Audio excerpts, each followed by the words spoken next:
इस वक्त की बड़ी खबर सुप्रीम कोर्ट से, जहां पर वक्फ बिल पर सुनवाई टल गई है। इस वक्त की सबसे बड़ी खबर आपको बता रहे हैं, वक्फ बिल पर सुनवाई टल गई है। 20 मई तक के लिए सुनवाई स्थगित कर दी गई है। अगली सुनवाई तक यथास्थिति बरकरार रहेगी, ये भी सुप्रीम कोर्ट को बताया गया। इस वक्त की बड़ी खबर, सुप्रीम कोर्ट ने वक्फ संशोधन अधिनियम 2025 की संवैधानिक वैधता को चुनौती देने वाली याचिकाओं पर सुनवाई को टाल दिया है। 20 मई तक के लिए स्थगित कर दी गई है। साथ ही केंद्र सरकार की ओर से पेश सॉलिसिटर जनरल तुषार मेहता ने सुप्रीम कोर्ट को बताया कि उन्होंने वक्फ मामले में शीर्ष अदालत द्वारा पहचाने गए 3 मुद्दों पर एक विस्तृत जवाब दाखिल किया है।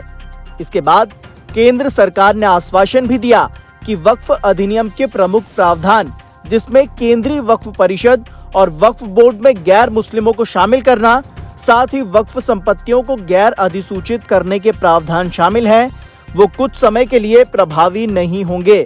तब तक के लिए यथास्थिति बनी रहेगी।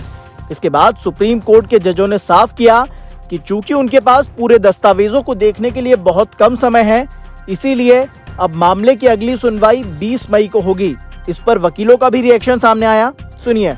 आज जो वक्फ अमेंडमेंट 2025 का मामला माननीय सर्वोच्च न्यायालय में सूचीबद्ध हुआ था, आज मामले की सुनवाई करते हुए इंटरिम रिलीफ की बात जो मुस्लिम पक्ष जो याचिका करता है उनके तरफ से कही गई।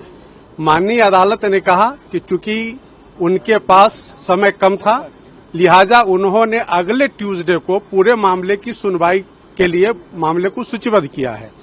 ट्यूसडे को मुस्लिम पक्ष और जो गवर्नमेंट के जो अमेंडमेंट बिल है उसके समर्थन में जितने पक्षकार हैं यानी इंटरवेनर्स हैं, उन सबों को सुना जाएगा।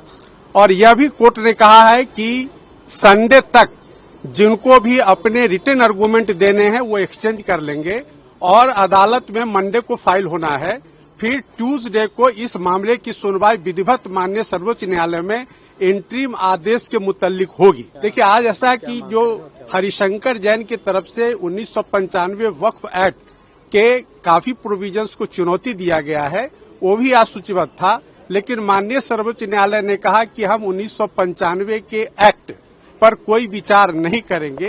हालांकि अगली तारीख को वो अपना पक्ष रखेंगे, लेकिन आज माननीय सर्वोच्च न्यायालय ने कहा कि 1995 के एक्ट को चुनौती देने वाली याचिका और जो अमेंडमेंट 2025 का है वक्फ एक्ट में, वो दोनों में उन्होंने कहा कि एकता नहीं है। लिहाजा वो इंटरिम रिलीफ के लिए जो अमेंडमेंट एक्ट है उस पर सुनवाई करेंगे ट्यूसडे को।